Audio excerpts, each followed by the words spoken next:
With part 1 of the companion rework, we've received 14 bond mods to further improve what our companions can do for us. This video will focus on Reinforced Bond, to look at the function, the quirks, and where it works best.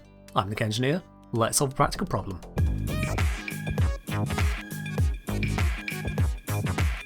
Immediately off the bat, we have the base description for the mod. While some bond mods are a little less helpful, Reinforced Bond mostly does as it says.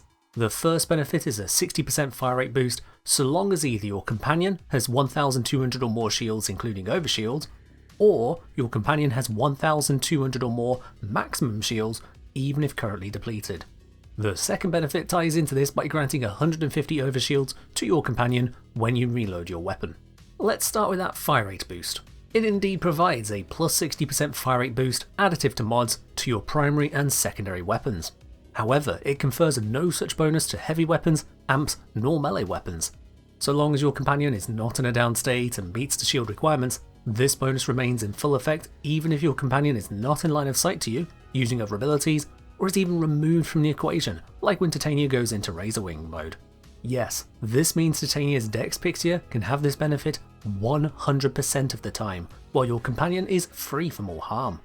That bonus is simple enough, though its trigger is a little more involved and will significantly impact your choice of companion. If you want the bonus to be always on with no interaction, then you'll need to get to that 1200 maximum shields value through modding alone. For Sentinels, this leaves you with only one option, due to them being unable to use the link redirection mod. Of all Sentinels, Worm Prime is the only one capable of reaching 1200 maximum shields with calculated redirection alone, actually granting it an impressive 2100 maximum shields.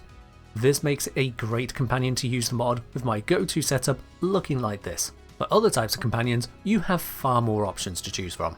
All Predasites and Vulpefilers have enough shields using calculated redirection alone. For Kubrows, the Huras, Raxa and Sunika all have enough base shields. Moa and Hounds have enough base shields, so long as you don't have a net negative shield bonus in the components to bring them below 350 base shields.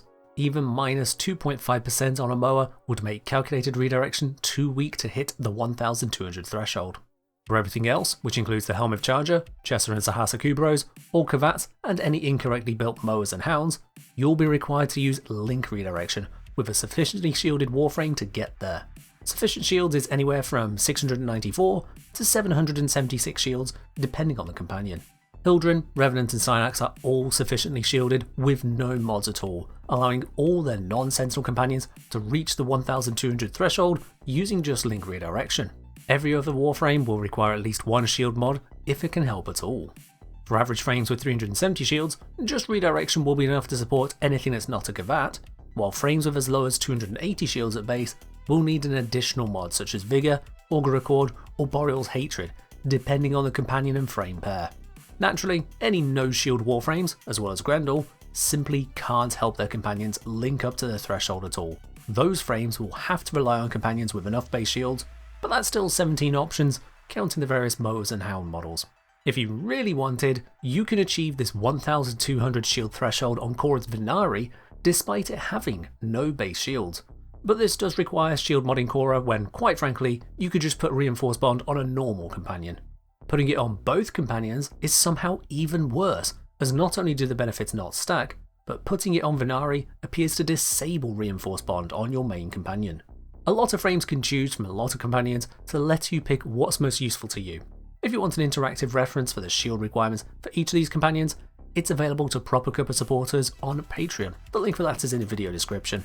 A special note should be given to Vulpefilers, as while their devolution precepts are no longer as unique in bringing companions back after a short time, they are unique in keeping companion mods active even while apparently incapacitated.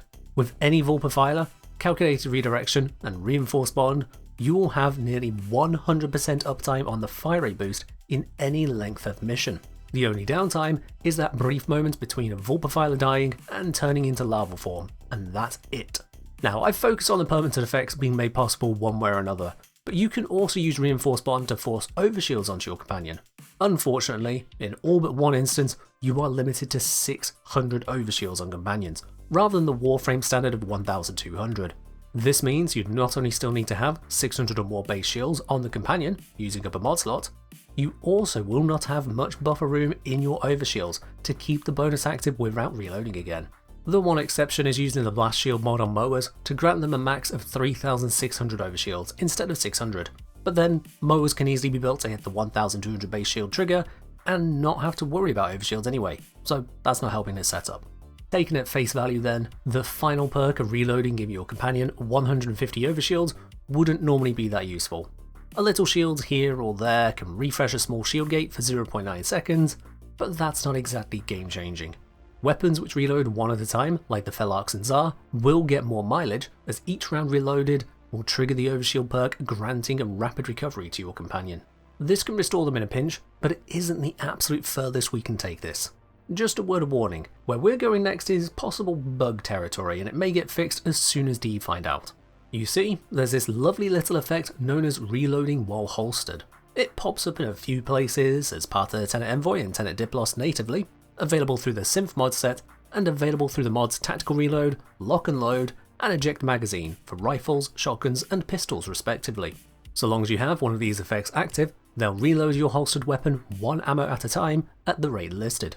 With an unranked weapon mod or a single synth mod, this means you can manage a mere 5% reload per second, dragging the effect out to a maximum of 20 seconds. Reloading this slowly itself isn't that impressive, mind you. The impressive bit is this holstered reload also triggers Reinforced Bond, granting 150 overshields to your companion for every single round reloaded. If you use the Tenora Prime, this means your companion will gain 150 shields or overshields every 0.1 seconds while holstered and reloading, hitting the overshield cap for normal companions in just 0.4 seconds. Not only this, 150 shields grants a guaranteed 0.9 second shield gate, meaning that with a magazine size as low as 22 rounds, your companion will gain more shields just as quickly as its shield gate would run out, providing immortality against all non-toxin damage while reloading your holstered weapon. With two such weapons, switching between them quickly enough with enough ammo expended would actually keep your companion alive endlessly. Now, this is all a bit of an exercise in absurdity. Firstly, there's not a whole lot of reasons to go to this extent just to keep your companion alive when they no longer permanently die anyway. Secondly, this requires setting up these passive reload circumstances which may not always be practical. Thirdly, the involved mechanics do not work for clients, only the host of a mission. Finally, this effect also seems to happen when holstering battery weapons with the holstered reload perk available, despite the fact that battery weapons cannot reload, only recharge. Suffice to say, it's wonky. I doubt it's intended, it may be removed, and mostly, it's for silly moments of watching Bombards fail to murder a Sentinel. The core takeaway from all this though, is that Reinforced Bond is an otherwise straightforward and highly useful mod, providing a cheaply attainable fire rate boost to your primary and secondary weapons, so long as you use one of the many eligible companions in an appropriate way. If in doubt, use the good old Panzer Vulperfiler, because once again, it's the viral spreading super companion which now also allows you to benefit from the mod even when your companion should technically kinda be dead. Thank you to all the channel supporters who help me continue to make these videos, and especially for supporting me while I had to take a week off sick. You too can have your name up here by joining in the community with the links below.